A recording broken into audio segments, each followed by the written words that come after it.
I love this thing. Live on Facebook. Meeting is now streaming live on Facebook. Oh, okay. It's working somehow. All right. Hooray. Welcome, everyone. We're live on Facebook, apparently. This is Athens for Everyone's discussion with John Q. Williams, who is running for sheriff here in our good town.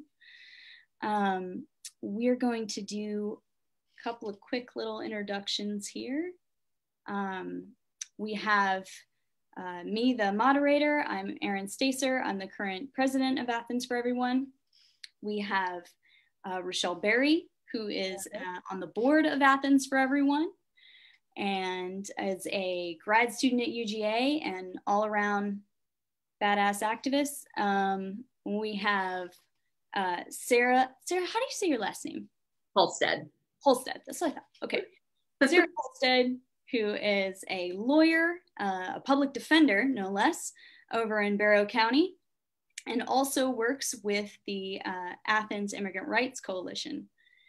And then, piece de resistance, we have John Q., who is a current ACCPD officer. Oh, I'm sorry, not just officer, right? Sergeant. It's sergeant, but officer works. Officer works too. Sergeant, but you're running for sheriff. So yes. Let's start off with like a little getting to know who John is. Does anybody, Sarah or Rochelle, do you have a getting to know John question? So how did you end up in Athens? Did you move here? Did you grow up here? What brought you here? Well, what brought me here is family, essentially. I kind of needed a fresh start. My sister was attending University of Georgia, working on her master's and then PhD. And she said, hey, brother, you need a spot? Big sister's always got you. And that's how it's always been. I came here and it sounds crass to say I got stuck, but I literally just got stuck here. And I love it. But that's the short story of how I ended up in Athens, Georgia. Nice. Anyone else? Rochelle, you have a getting to know John question? You did. I don't know why. Yeah, I wanted to know what were the forces that pushed you into becoming a police officer? Okay, so I'll try to keep this short. There's a lot, not as much recently, but from my youth.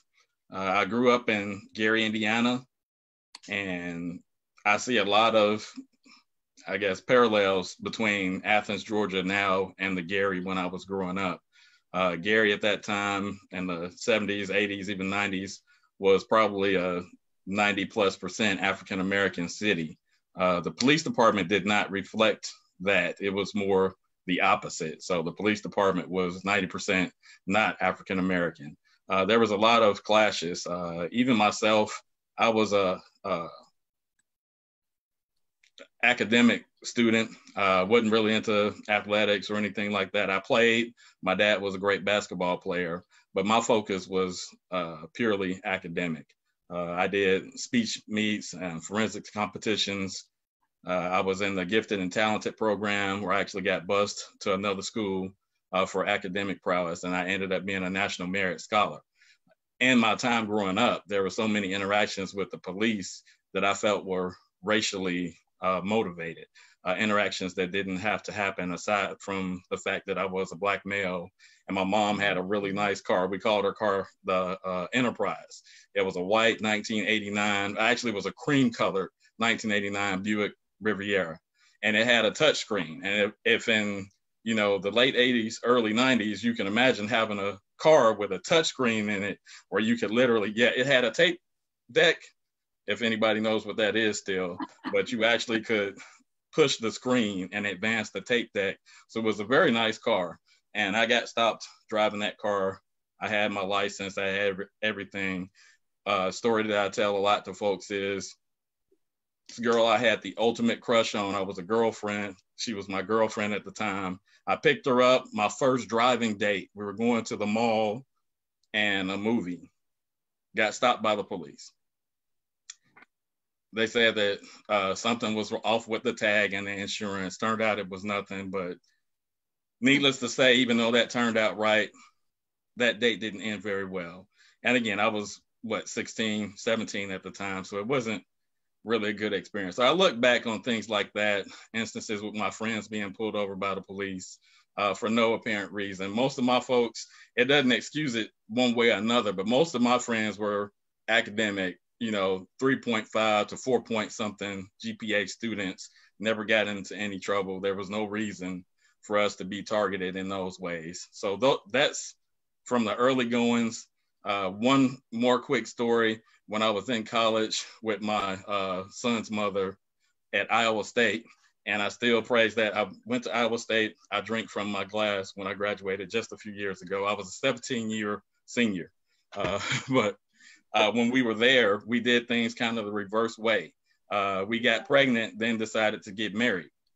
As such, she was, you can't really see everything, but she was that pregnant, and we decided to go to Des Moines. That's Ames is where Iowa State is. Des Moines is a little bit down the road. It's kind of like going from Athens to Atlanta. Well, we went to the mall there, went through a store called Yonkers at the time. I don't even know if they exist, but there was nothing that was our style and taste in there. So we proceeded through the store, went into the big part of the mall, bought stuff, came back through and went to where our car was parked. As we're pulling out, mall cops and Des Moines police cops pulled us out of the car, put me in handcuffs, put me in the back of a police car, and I can just see from the end of the parking lot, they're actually searching my car, talking to my wife-to-be who's pregnant. She's crying. They haven't even told me what's going on. At the end of the day, they thought we were shoplifting. We had receipts for everything. They ended up taking me out of cuffs, letting me go, but there was nothing more to it. Pretty much not an apology. Not only not an apology, they said, if you come back here, you'll be arrested. So things like that lead me to want to change things. And what better way to change than to actually have a seat at the table? So that was kind of my beginnings and why I'm a police officer to this day. And also why I want to be sheriff, because I've always wanted to make a difference. And I have this philosophy that was told to me by an old mentor a long time ago. It's been used recently. Be the change that you want to see. And that's why I'm running for sheriff. Nice. Thanks, John.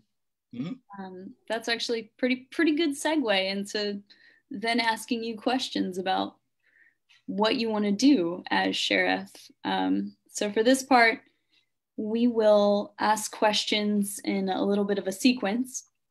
We'll go Rochelle, then Sarah, and then if we have questions in our Facebook Live feed, I will try to read one from there.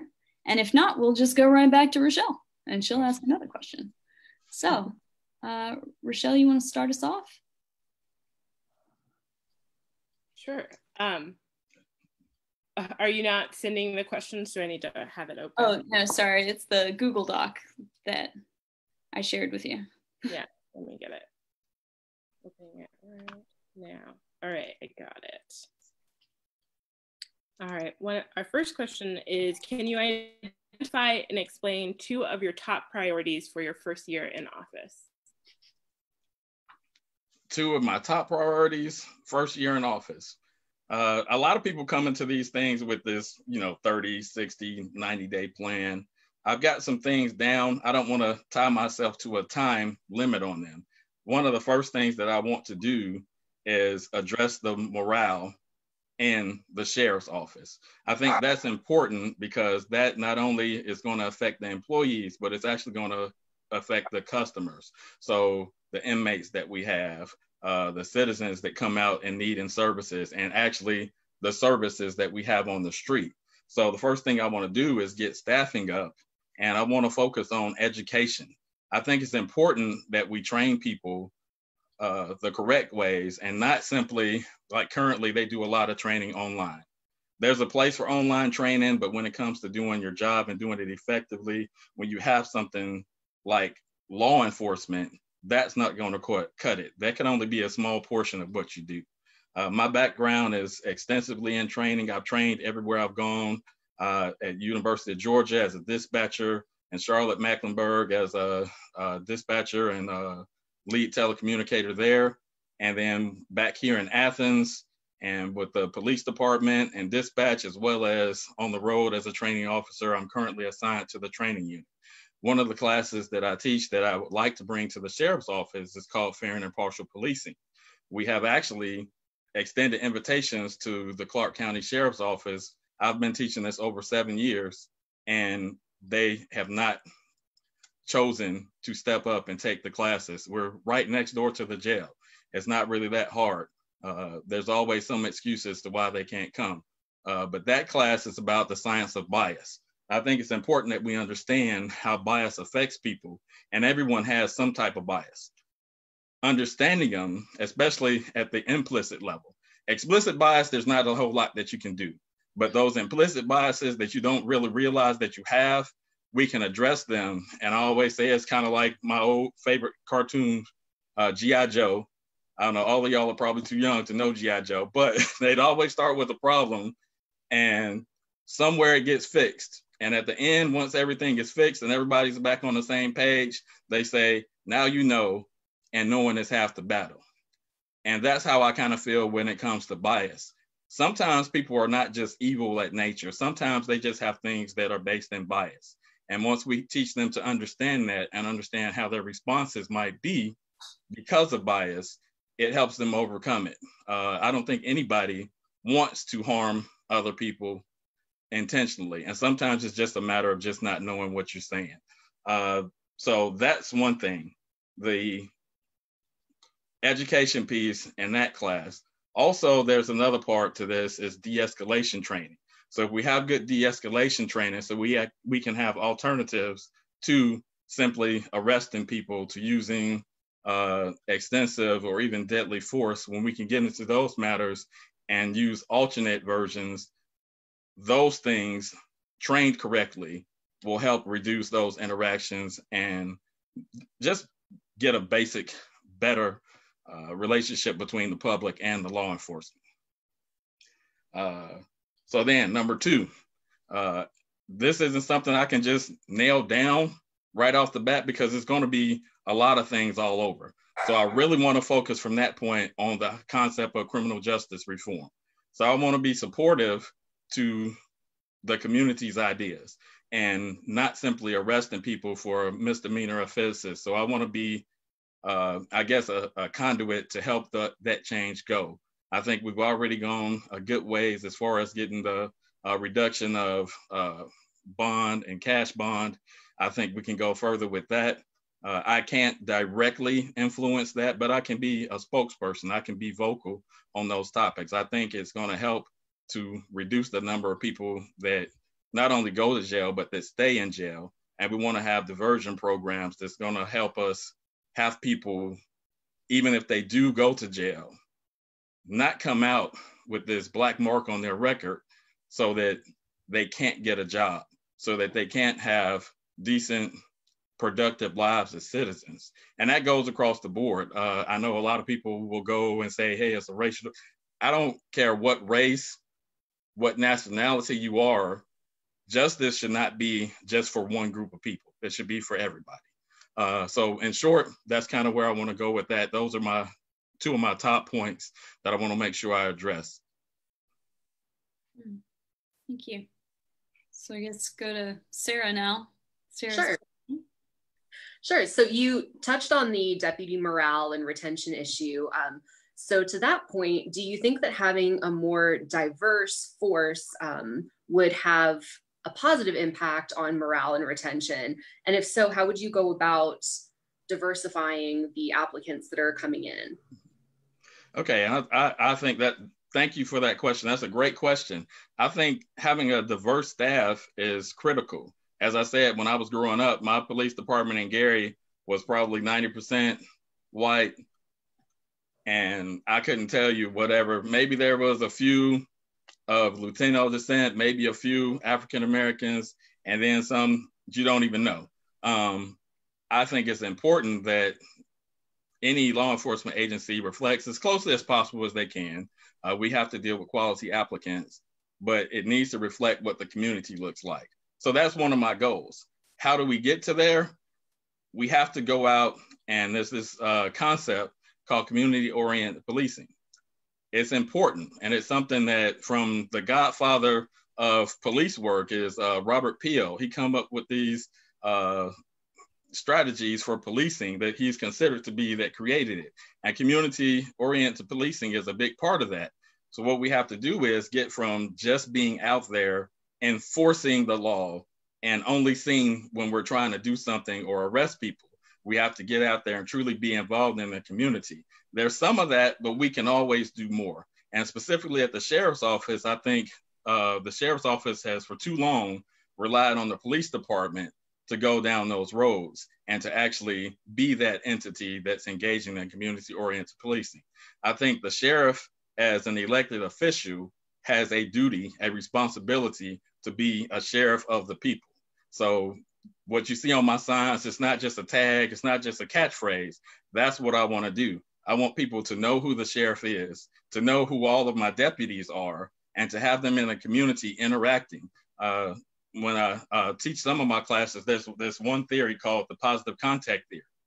And basically what it is, when you have positive contacts with people from different groups that you may not be a part of or may not have been exposed to, it makes you more likely to see them also as human beings and to treat them with dignity and respect because of those interactions. So whereas you might have an officer who grew up in a neighborhood in a city like I did, that had most of his interactions with other African Americans, or if you have an officer who's never been in contact with African Americans and all he knows to go by is what he's seen on TV, which is not accurate representations of maybe not anybody, but certainly not as a whole group.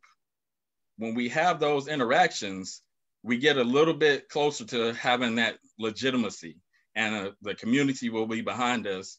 And once we remove that stigma that law enforcement officers are just these robotic figures that only care about numbers and arresting people and harming people, which is false. There are some, but just like there's doctors and lawyers and everybody else that go down the wrong path, there's police officers and deputies too. But once we can get the community to buy in and understand that we're human beings too, then that stigma lifts. And then we can get people not only that are diverse, but are diverse and right from Athens, Georgia, and the Clark County area. And to me, at that point, you have people that are much more invested in the community, and they're more likely to go about things just the right way because they live here, they work here, and they're invested in Athens, Clark County. Thanks for that, John. I'm gonna check our Facebook Live here. I don't see any questions right now. Feel free to ask questions if you want, y'all. John's here to answer them. That means we will move on to Rochelle, who's gonna ask another one. Hey, so one of our questions is about, you had mentioned cash bail. And one of our questions is around 70% to 75% of people incarcerated in the ACC jail at any given time are pre-trial and have been convicted of no crime. What can or will you do to change this and protect the principle of innocent until proven guilty? Well, I think that's a very important principle, and we definitely need to protect that. Again, as I said, I'm all for reducing that cash bond system. It's entirely unfair for people to simply be in jail because they're just unable to pay to get out, whereas somebody that might have deeper pockets could be out in a matter of hours. So I think my main role there is just being vocal and in support of the folks that are working towards that. I don't have direct power, but the mayor and commission have a lot of say-so in introducing ordinances. So my goal in that is to work with the mayor and commission to see what other things that we can put on those lists of things that people will get out of jail for without having to have bond. And then also I think that the concept of diversion is going to help that as well. So if we can get people If it's a drug addiction problem, if we can get them into treatment as opposed to jail, that's going to go towards that goal. If it's a matter of somebody who's, a frequent shoplifter, if we can do something when they're incarcerated to keep them learning things. So once they get out, they have other skill sets and they can seek other employment. There's a lot of things that we can do. This is one idea I've had in talking to people. There's a lot of ground around the jail, and I don't know if it's fertile or not, but is it possible we can start a garden at the jail that helps us be good stewards of the county's money? Because one, I know I have no idea about farming. I know that you have seeds, you plant them, you can get fertilizer. I don't know the dynamics, what you plant, what time of year. But if we got people who are incarcerated and hoping to rehabilitate and come out, is that not a skill that we could teach them while they're in the jail? So programs like that, I think, are going to help us going forward, because it helps us give people back their dignity and respect that they might have lost when they made a simple mistake. And going forward, they'll have something to fall back on. Ms. John? Sarah? Sure. So one of the big hot topic issues right now in the world of immigration and immigrant rights is 287G, which, for people out there watching that aren't familiar, it's a program that is voluntary for counties and basically deputizes sheriff's departments to enforce federal immigration laws. And John, you've said that you're against that. So if you could just talk a little bit about why you're against it and what negative impacts you could see it having if something like that were to be implemented here. So first and foremost, I approach everything that I do from the standpoint of my values from growing up and what my mom taught me. And that's to treat people with dignity and respect. So I always see, hey, what's the solution? How do we get this and allow people to keep that dignity and respect? Well, I can't look at the issue with immigration without thinking about the issue of my ancestors. And even myself, I've been treated as a Black man in ways I wouldn't want anybody else to be treated. So there's a dynamic going that says, hey, all Black men are violent. Hey, we're criminals. Hey, this is what's going on. They sell drugs. Well, when I hear things just like that said about the Latino population, I say, look, we can't just generalize people based on their race and appearance. We can't assume that these people are going to be criminals. So that's the first thing that came to mind when people said that, when we talk about, oh, we can't have these immigrants here. They're going to be raping and killing and robbing, when the statistics do not show that that is the case. So when we're dealing with the agency who in the past has supported ICE on those levels and only stopped, my opponent only stopped when there was public outcry, that's not really why you want to stop. You want to know that you can draw those parallels. I don't want the plight of the Latino people to be the same as the plight of the African-American people. I can't have that happen on my watch. So that's why I'm against it. And if we go another step and just look at it, the sheriff's office is short on staff, and they're not tall on money. 287G is a program. ICE doesn't give you money to run it to do their job for them. You do ICE's job, you house people for longer periods of time, and you spend the Clark County taxpayers' money. And I'm not about that. I want to be a good steward of the county's money. In addition to the ethical, the humanity side of it, that would be why I'm not in favor of 287G and won't be signing any such contracts. Oh, I'm sorry, I missed part of your question. You also asked the impact. So the other impact that we have, I worked for a while as a sergeant over the domestic violence unit. Family violence is one of those areas that I definitely see the fear of immigration strongly.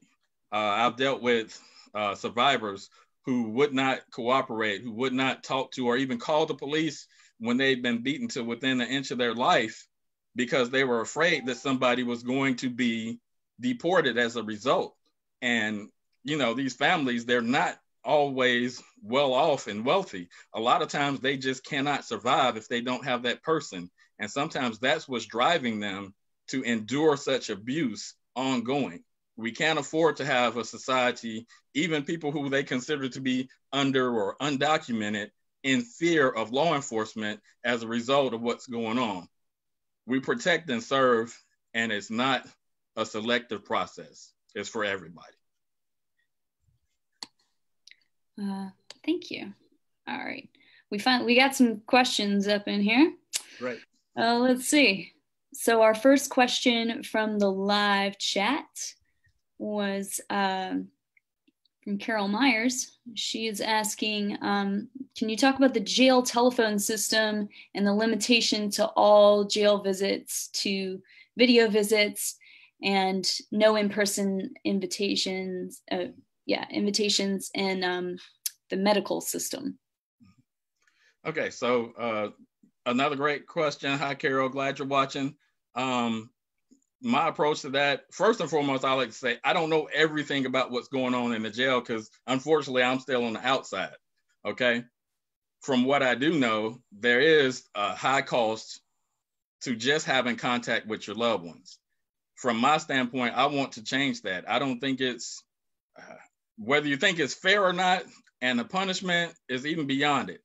What it is, if you want people to be rehabilitated, but you isolate and ostracize them from their family members, the main ones who care about them, where they may actually be able to effect change, that is not going to go towards that goal.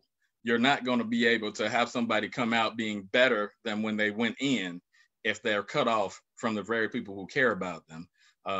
Now, I want our deputies to actually be of that mindset that we care about everybody that's with us, but there's nothing like having your mom call, getting a video conference with your brother or your sister or your wife, as far as keeping you just mentally stable and on the path and a goal to see what you want when you get out of that situation. And we also have to realize that a lot of these people in there have not actually been convicted of a crime. So how can we take certain liberties? Let me go just slightly on a tangent. We need better medical care. I want to try to get we got this university right here in Athens, Clarke County that has medical instruction going on. I think that we as a county don't work with or demand enough of this university. We need to try to have a partnership with the University of Georgia that lets us have better medical care in the jail. We can have better nutrition in the jail. They have technology. Maybe we can get better phone systems so we don't have to actually contract out to have these contacts with the outside world. So that's one of the things I want to push. Let's hold UGA a little bit responsible too. Let's say, hey, you're here and it's a benefit to Athens, Clarke County, but there's so much more that we can do. So I want to bring some new ideas to the table. Let's have some change. There's not a lot that has changed in the 20 years my opponent's been in office. I want to change the lack of change, because they always say that what are two things that police officers hate? And you might not know this one, but I'll tell you. One is change, and two is the fact that things never change. One of my old mentors told me that, but I've taken it for myself, so it's now mine. So I'm using it. Hopefully that answers your question, Carol. I'm sure we'll touch on some more things, but that's my plan, to try to get UGA involved and get some other sources and not just contract everything out. Oh, thanks, John. Yeah, actually, that's good that you bring up your opponent, Ira, who we did reach out to. We were hoping to have more of a debate, but instead, because we didn't hear back, you just get to have John, like John time. So that's why we're having this. I guess I called it as a discussion, but it's a little bit more of a Q&A, isn't it? Yeah. Sorry. But, I'm glad to be here. And, it's a shame that everybody doesn't take it as seriously. I mean, I honestly feel like my opponent just, I don't know if it's just not taking me seriously or just this whole process, but it needs to be taken seriously. The role of a sheriff is important to this county and every county. And we have changed this time. We have a choice that can be made this time. I want everybody to know that. Yeah, that's right. And we appreciate your responsiveness. You also filled out our questionnaire, even though it wasn't necessarily like tended toward asking a sheriff questions. It was actually more of the commission, but you still answered all the questions and we super appreciate it. And again, we didn't hear from Ira on that. So thank you for your responses. I'm always glad to talk to everybody. I want to talk to as many people and be as diverse as possible. If I only talk to people who are like-minded like me, what am I going to learn? I want to learn. All right, we're on to Rochelle. So our next question, I've been working with the Athens Mutual Aid Network to get people concerned about COVID-19 preventative measures in the jail. So we wanted to know, how would you handle preventive measures for COVID-19 in the jail? Okay, and I have to acknowledge right off, because I'm just a fair person, nobody has dealt with this before. So I'm not going to be extremely critical about how things have happened. I can point out things that I see. The first and foremost, there's just this lack of transparency that's going on. I work for the police department. I'm not really sure what's going on at the jail right now. I've not heard many statements about what is and is not happening. I do know that there's been some reduction in who they're allowing admittance to the jail, who's actually being taken into and through intake. I've not heard a lot about any changes in the medical. I think they have this state-of-the-art rebuilt jail with upgraded medical facilities. We should have had some type of staffing there to begin with that was better able to handle these situations. Again, hindsight is 2020, but if we only have nurses that are in and out and pretty much are focused only on, hey, can we take this person because they're drunk, or does this person have a mental health pass, then we're going down the wrong path and we're not going to be able to really help people. There's times that you're going to be in the jail and serious medical treatment is going to be needed. And the time that's delayed by having to get an ambulance there or taking somebody to the hospital, that's unacceptable when it's somebody's loved ones. Always look and, just think about how you're treating people and think, if this was your mom or your brother or any loved one that you have, how would you want them to be treated in this situation? And if it doesn't add up to how you would want that person treated, you need to change how you're acting. So I think we need to definitely focus on improving treatment as far as medical facilities in the jail. And we also need to get out there. It may very well be that these discussions were being had and that they had a plan, but the public needs to know that plan when it's their loved ones that are in that jail. So I think that's the biggest thing that I would change. I'm big on transparency, and I don't think we've heard enough from the sheriff's office on this matter and during this pandemic. Thank you. Sarah? Sure. So you had talked previously about doing more in the community, because clearly the sheriff's office has not done much community outreach. The police department has done a fair amount so far. Did you have any specific plans? Specifically, of course, I'm a little biased, looking towards the Latino community, but in any of the underserved communities, do you have any plans or ideas that you were thinking about implementing? So I think the top of my list are things that are involving the youth. I think as a county, we are greatly failing the youth, and that's like at every level. And that's not even, there is something of a racial difference, but overall, just the youth in Clark County don't have enough to do to keep them out of trouble. I was a kid and I had things, I got into theater. My mentor, Al Boswell, rest his soul, he actually was killed by a drunk driver. Another reason why I got into law enforcement. Drunk driving is a major issue. But Boswell got me into theater and it kept me off the streets. I think theater is a great opportunity for young folks to learn and to be responsible and to express themselves. Everybody can't afford to just go out and try to be a hip hop, a rap artist or a musician.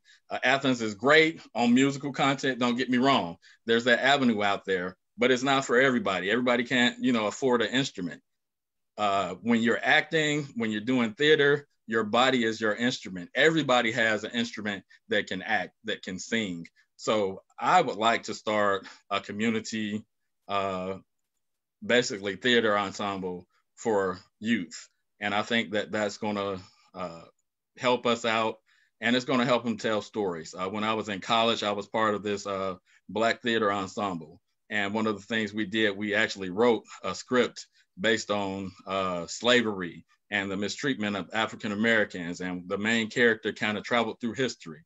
First thing people say, man, if in slavery times, man, I wouldn't have been picking no cotton. Well, the guy gets transported back in town and he's on a plantation and he's out there picking cotton with all the other folks. And he says, I ain't picking no cotton, picking cotton. Then what happens? The whip comes and he's picking cotton. So it brings a dose of reality to folks where you don't have to actually experience that, but you can see it, you can feel it, you can write it, you can get your words out there and you can express. That's one of the biggest things that I would love to be able to do, to put together that and have these kids not only be on stage in front of their parents and the community, but also be able to write and express themselves, because that way they're on stage addressing the issues that they want to see addressed. And I think that's a win-win for our community. Yes. We have a question from Joe Fu, and this should be a pretty quick one, I think, but maybe not too quick. But he said he wasn't here in the beginning, so he's curious, how long and where have you worked for law enforcement? I've been in law enforcement for over 20 years. I started as a dispatcher at University of Georgia, and God, what was it, the end of 97, 98. And I worked at University of Georgia as a dispatcher. I worked for Charlotte-Mecklenburg Police for about 3 years. I came back to University of Georgia and helped run their communications center. And then I switched over to Athens, Clarke County, first under contract, helping do a computer install when they were getting their CAD, computer-aided dispatch, and a mobile system in the cars. Then I went to dispatch and finally said, well, I've done all this. I might as well go to the road and try to have some face-to-face change interactions with people. So it's like, this is my 12th year with Athens Clarke County Police. Thank you for that. Rochelle?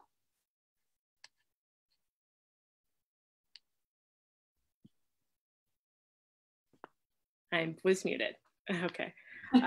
1 in 4 people with mental illness has a history of police arrest, and those with untreated serious mental illnesses are 16 times more likely to be killed by police. How will you train your staff to engage with individuals with mental illness, and do you support the expansion of crisis intervention teams? I'm not sure what y'all call them, but I know that there have been creations of them. And just to put a little bit more context, we've seen, is it 3 people be shot in Athens in the last 2 years who have been exhibiting mental illness symptoms and would like to hear more about this crisis intervention teams. Yeah, and again, working for the police department, I'll say that the 6 we've had in the last year, I think an argument can be made that all of those were mental health related, be it substance abuse or some documented mental illness. I think the biggest thing as far as that goes is, yes, the crisis intervention teams are a big help to those situations, having them have folks that they're comfortable with, that are familiar with their diagnosis and how to handle them. But also as a police department, Athens Clarke County PD actually trains, each officer has at least a week of crisis intervention training before they ever hit the road as a fully trained officer. I think we have to continue that. The Sheriff's Department has a history, again, of not participating in those classes. I think last year they actually maybe went through one class, but again, that's not everybody in the Sheriff's Office. That's another class that I want to bring to the Sheriff's Office because I think the Sheriff actually should take forefront of promoting that mental health crisis team. Right now, it's run through the police department and through the court system. I think the sheriff is better positioned to lead the task force for mental health. So that's number one. We actually want to put a team together and have our own crisis unit and have deputies that are devoted to that and working with behavior specialists, Advantage, and other folks in the area to get that going. The second part of that is de-escalation training. I'm actually a trained instructor in ICAT. That's the PERF, it's police officer standards, best practices. They talk about, the best ways to deal with things. So ICAT training basically is focused on aspects of that. How do you deal with people that are having a mental health crisis and they're armed with a knife or something else that could cause harm to an officer or a family member or anybody else? And we teach those de-escalation tactics from that standpoint, so we can actually try to de-escalate those situations so that they don't get ramped up to a situation where someone is fatally wounded by one of our officers or deputies. So I think that training is key to that you have other options, that you can take your time when you can. Nobody wants to have to take somebody else's life. And when we give officers the tools, the knowledge, and the training to avoid those things, unfortunately, they're going to happen sometimes. Some situations, they just kind of predicate how you have to respond. But we want to have that thought process of what can I do to de-escalate that situation in the forefront of our mind. But we also want to be safe as officers and deputies. So I think the creation of that team, sheriff taking the forefront, and then the training for de-escalation and crisis intervention training are key to reducing those numbers. Thank you. Sarah. Sure. So some of the things you just said kind of made me think of a new question. Okay. Obviously the sheriff's department and the police department have distinct and fairly different roles, but there is a lot of overlap and interaction. Do you think that there could be a benefit from a closer interaction between the two departments? And if so, how would you go about doing that? Glad you asked that question. That's another one of the things. Again, it's not necessarily my top two like we were asked at the beginning, but I think that the role of sheriff as being the highest ranking law enforcement agent in the county is the sheriff's responsibility. You can't necessarily order each of the other agencies around, but you can pool those resources and work together and try to get everybody on the same page. So that's one of my goals. It's not just the sheriff and the police department. And no, there's not as much overlap as you think. There's not a lot of interaction. A lot of times from a law enforcement standpoint, the police officers are just, when they see somebody that needs to be arrested, they take them to jail, they turn them over to the deputies. There's not a lot of overlap there. The sheriff's office is responsible for the jail and then security at the courthouse and serving warrants. With staffing, all of those things have kind of been at a low level. What I would like to do is to build on those relationships to make it so the police officers will tell you that there's a lot of people that just get refused at the jail because they're too drunk. It's a game day, people are drunk, and when they refuse them, the police department has to take them to the hospital to get them cleared. And then that's a medical bill that the county has to pay part of. I didn't know if everybody knows that. When we take somebody to jail, it will bill their insurance, but anything that's not covered beyond that, the county picks up that tab for everybody that we have to take to the hospital, which is another reason I prefer to have better medical staffing in the jail. So that relationship can only help everybody in the community, because we're not having officers taken off the road to sit at hospitals waiting for people to be cleared to be taken back to jail, so then they can try to bond out with the high bond that we hope to get rid of. And not only just that, when you take into consideration there's so many other law enforcement agencies, University of Georgia Police Department, the Clark County School District has their own police, the GBI operates, State Patrol, the Marshals. There's so many agencies. Somebody needs to be that focal point to make sure that the treatment that you get in downtown Athens is as good as the treatment that you get in Bethel, Midtown Village, or Clark Gardens, or 5 Points or anywhere on the west side of town. And I think that's the sheriff's role. Hopefully, I think that answers your question, I hope. Thank you. So we have gotten some more questions on the Facebook Live. So if Michelle and Sarah don't mind, maybe we could do more than one and give you guys a little break for a second. But not John. John doesn't get a break. I need a break. John I got my Iowa State Cyclone glass of water, so we got it. Okay, let's see. So we have Audie Lee asking, recently a gas station assistant manager called law enforcement on Noah D. Johnson, who's running for District 10 Commissioner, for no other reason than being Black. We've seen people leveraging law enforcement to harm Black folks and people of color through false reports. How should these false reports be handled?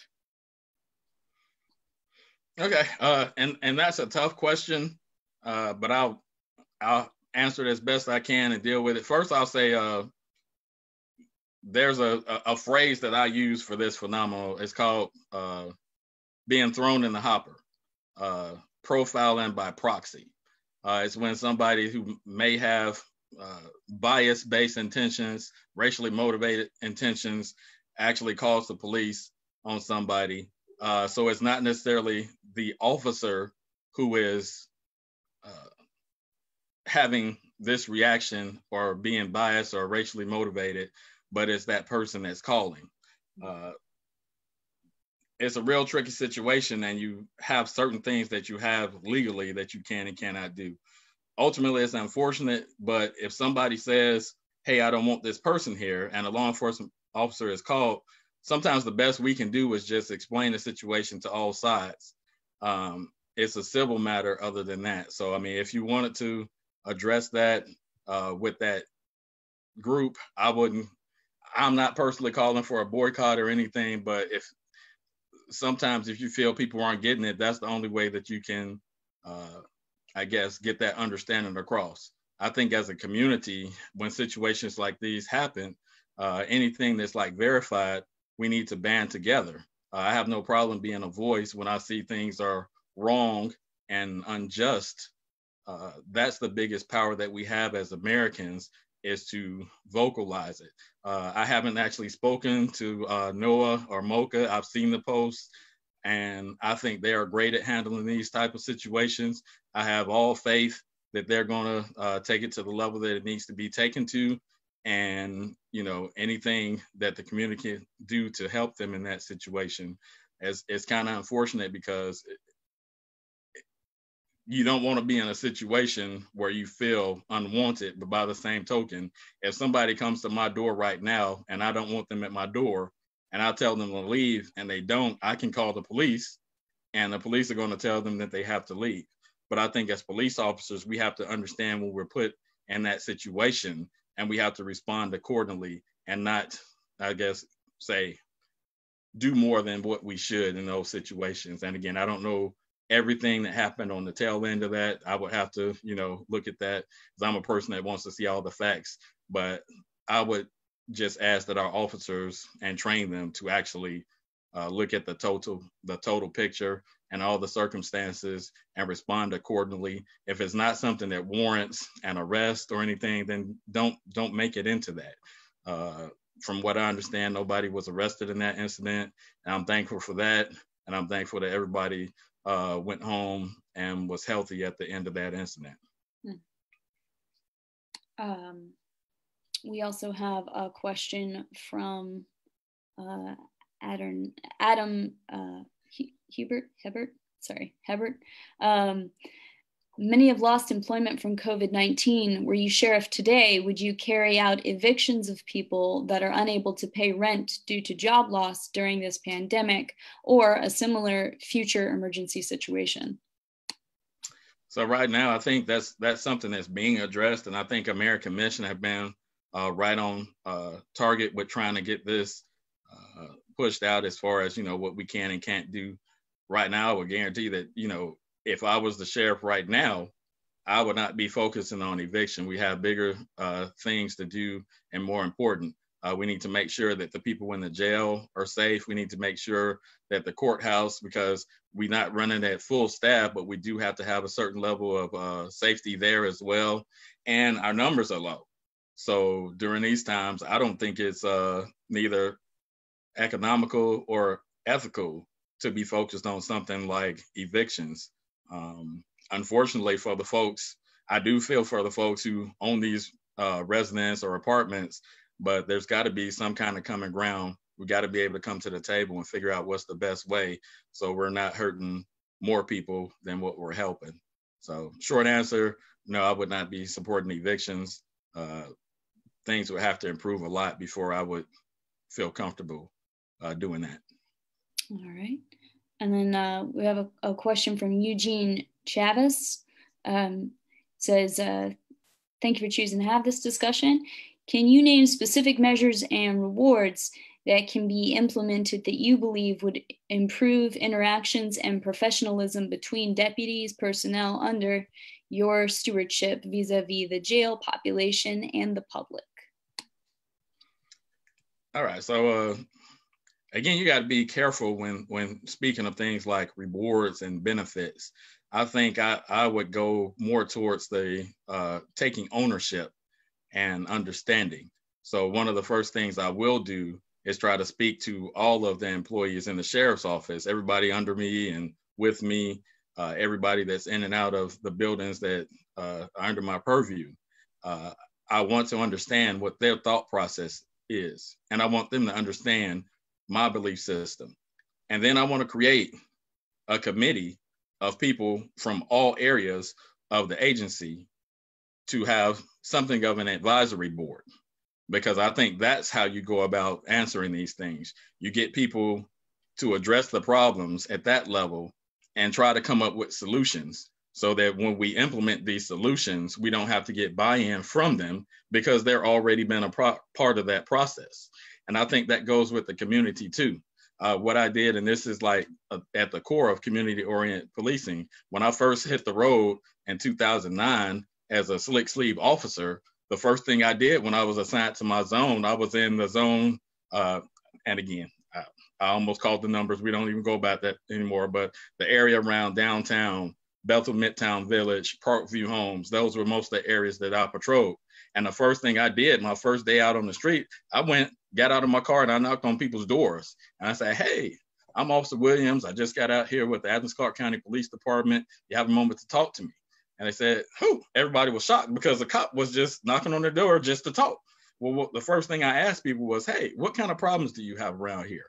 If I was to focus on one specific problem that would help you and make you feel better about living in Athens Clarke County, what would that be?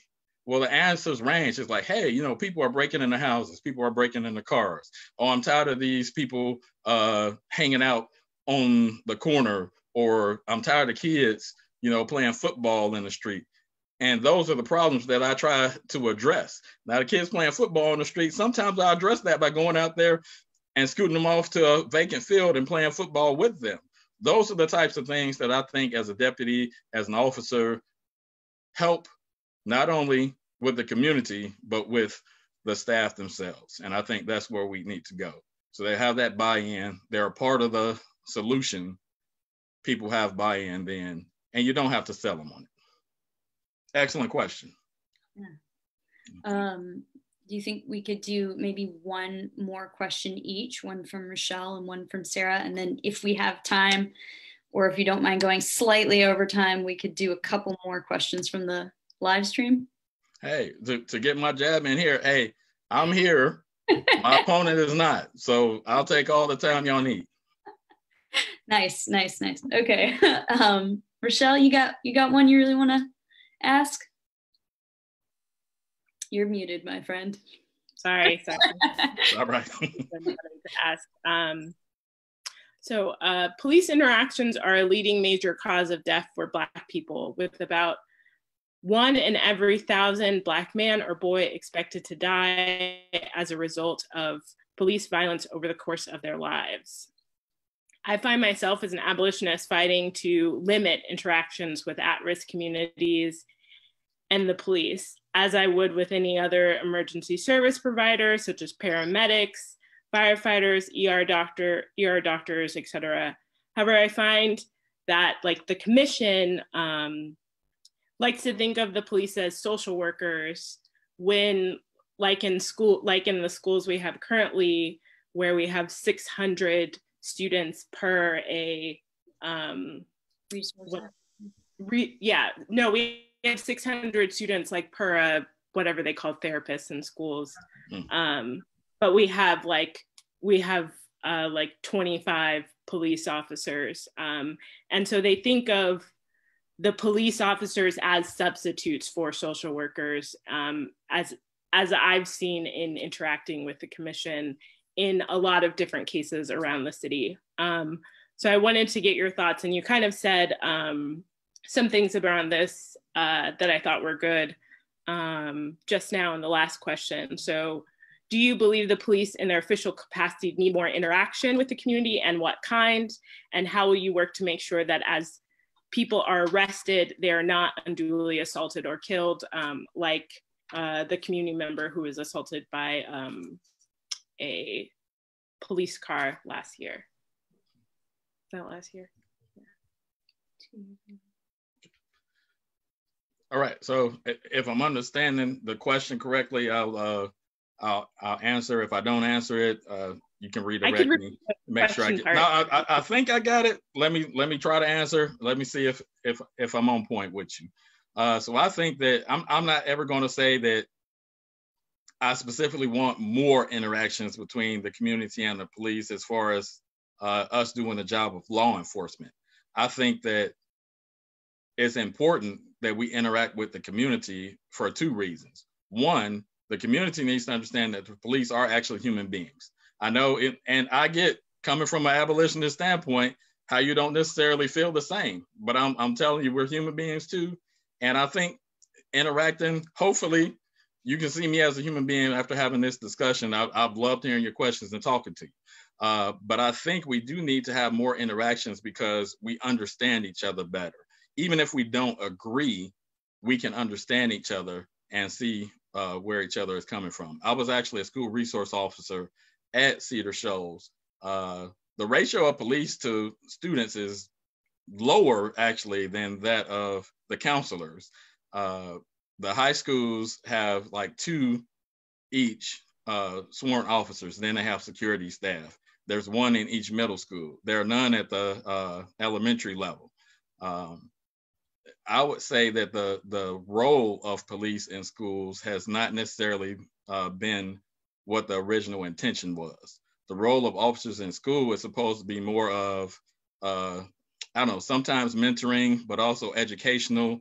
It's supposed to be just that, a resource officer. So if kids have questions, if teachers have questions, if parents have questions, they have an officer right there that can talk to them and address those questions. Officers through most school resource officer programs are actually teaching classes. So it might be, officer safety or, whatever topic that comes to mind at that time. I think those are the important interactions. And because that, you actually get to know the officers in the school. So you have a resource to go to even after school, and you can get situations resolved a little bit better. So I think that's what we need to get back to.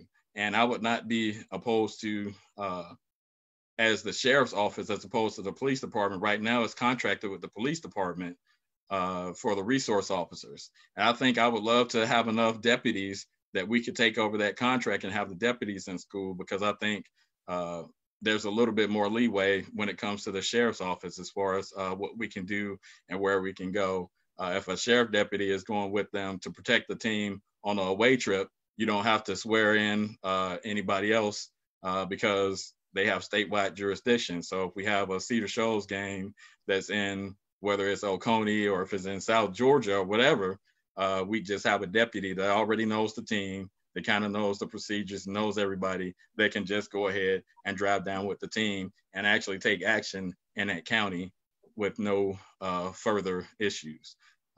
So I don't know how much that answers, but again, I don't think that, let me add this one piece. sometimes it's not the mayor and commission. I don't know if you would be surprised or not, but I would suspect you would. The number of calls we get in the morning from parents. Hey, my kid won't get out of bed. Hey, these kids are playing basketball out in the street. Or, hey, there's a kid walking around. He looks like he's only 5. There's no parent around him. So sometimes the police are getting called and people think it's just the police deciding to have these interactions with people when that's not even the case, because if a citizen of Clark County calls, they're going to get police response of some kind, except when it's COVID-19, of course, because there's a lot of things going on. So hopefully that kind of paints a different picture for you, and hopefully you understand where I'm coming from on that. Yeah, it does. If I could add a little bit, I'm interested in so I was at one of Mocha's meetings, and she was talking about who's been arrested in the schools and for what. And we were talking about how interactions that at my school, where there were no police officers, would have been handled, you know, with a school administrator and parents, become, you know, children being arrested and then paying to get out of these situations and pleading guilty because there is an officer in the school. How do you think that should be handled?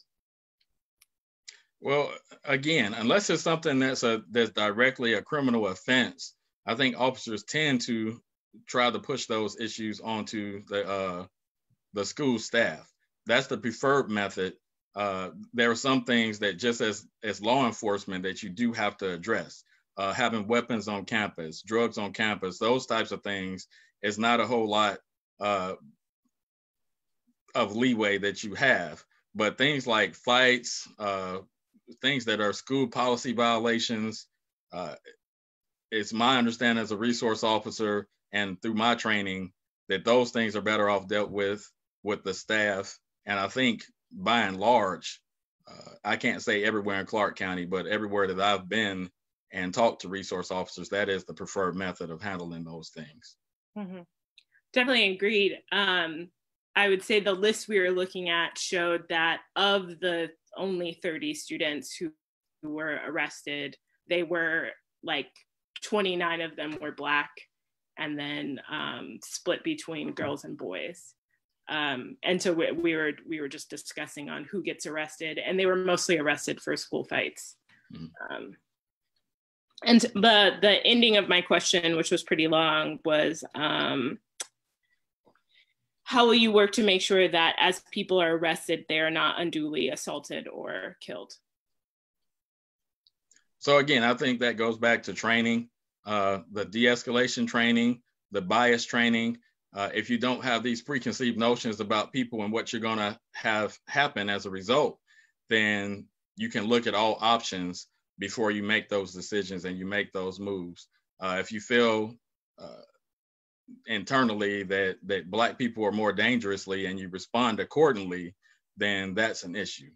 Conversely, if you feel like a young white female is not threatening and you don't treat her with the same caution and care, then somebody else could be harmed as a result of that. So when you're doing anything that based on bias is unsafe and it's unjust and it's inefficient.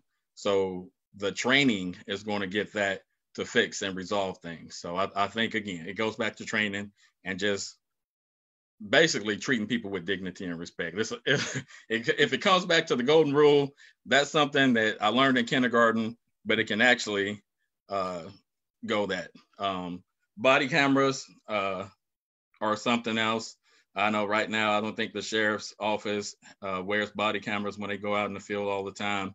In the jail, there's cameras everywhere, but when you come out, not so much. So those things help, and they tell a better picture of the story as a whole. So we want to make sure that we're documenting things within reason, not going against safety to get a camera image, but we do want to have that as a tool too So even if things are deemed to have happened the right way, we still can learn from those things. Even if things were said, hey, this is about the best we could have done right now, there's still something we can be learned, whether right, wrong, or other. So we always want to keep learning going forward. Thank you. Sarah, I'm sorry we've gone over time. If you need to go, I totally understand. That's okay. And all of my questions have been answered. So if you want to wrap it up or ask a community question, that is totally fine with me. We had about 3 more community questions. Does everybody feel cool hanging tight? All right, y'all great. Thank you, John, for spending extra time with us. I have to log off, but I'll watch on my phone. Okay, thanks, Rochelle. All right. Okay, thanks, Rochelle. Good talking to you. Nice talking to you as well. Let's see. Okay, so we had one from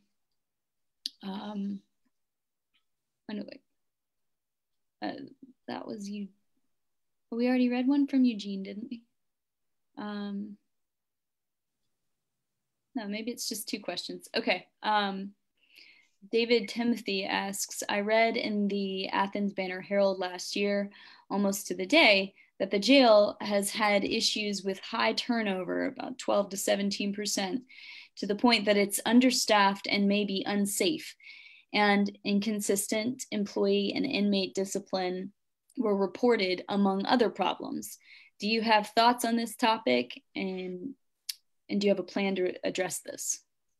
Okay, and I hate to be a little bit redundant, but it's going to come back to a lot of things. So I think, again, I'll start with the training aspect. There's a lot of training that needs to be going on as far as keeping people safe. And I think that can be done with that training. It's going to help retain people when we train them correctly as well. And then as far as building morale, when we can address not having the mandatory overtime the way it is, we can restructure that. Maybe we need to shuffle around some people. Maybe some people that are doing sworn jobs can do something else. Maybe it's people that, some of the assignments we can switch to be in a sworn position to be in a non-sworn position, and that'll help people out too.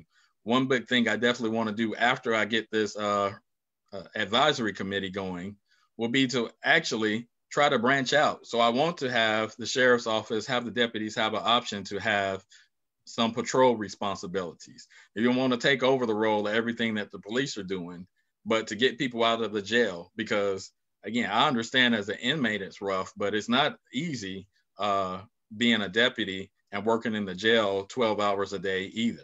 That gets to be stressful as well. So everybody in the jail wants some time out.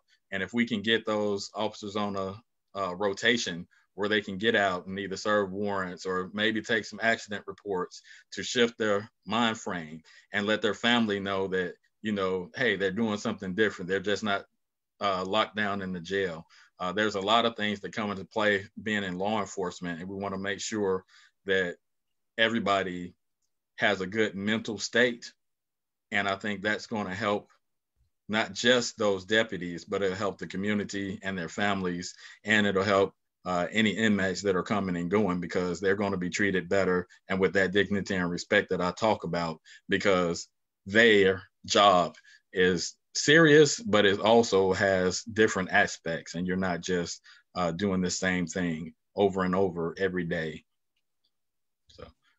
Thank you. And I think we got one more. Let's say, yeah, we got one more. All right, this one's also from Eugene. Thanks for asking so many questions, Eugene. What's your perspective on preventing jailed and indigent, and I always have a hard time saying that word, indigent from falling through the cracks in terms of legal and social service support? Again, that goes back to a lot of the things we talked about already. So it won't be an issue with them falling to the cracks if we can get to the point that everybody's not being arrested for everything, that everybody doesn't have to bond out for everything. So I think some of these things we talked about just kind of go arm in arm, and it's just a step-by-step process. There's going to be some bumps in the road. There's going to be some things that we have to adjust and tweak on the fly. But as sheriff, I just want to be open-minded and I want to get the community's input. And even when it might be something that I might not be able to address directly or something that I have the power to change, I want to at least let everybody know, as sheriff, I'm here to listen. And if I can't do something, I'll tell you why. And if I choose to do something, I'll tell you why. That's that level of transparency that I just believe in. And you have to have that, especially as an elected official. I answer to the people of Athens, Clarke County. And it can't be any more simple than that.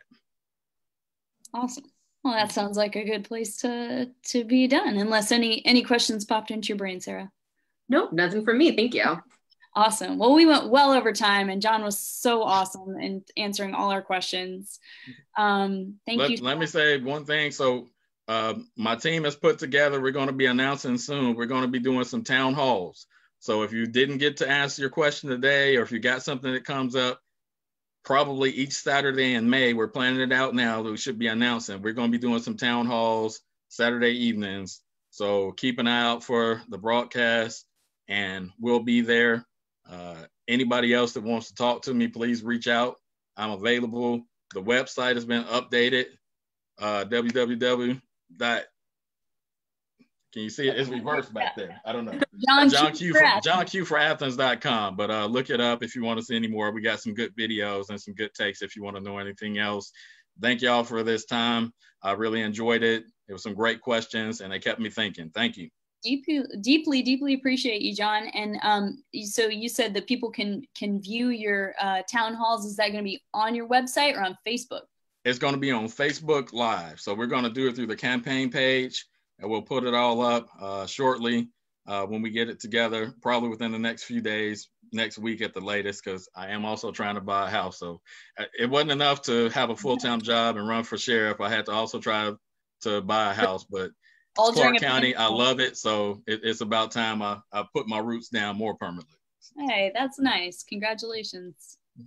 Awesome. Well, again, thank you guys. Thanks to all our question askers. Thank you, Sarah. Thank you, Rochelle. And y'all make sure to vote on, well, now it's June 9th, June right? 9th. Mm-hmm. June 9th is the election. Pay attention. You can go to athensforeveryone.com if you're curious about who's running in this election and who we suggest you should vote for. Thanks, y'all. All right. Thank you. Have a good evening. You too.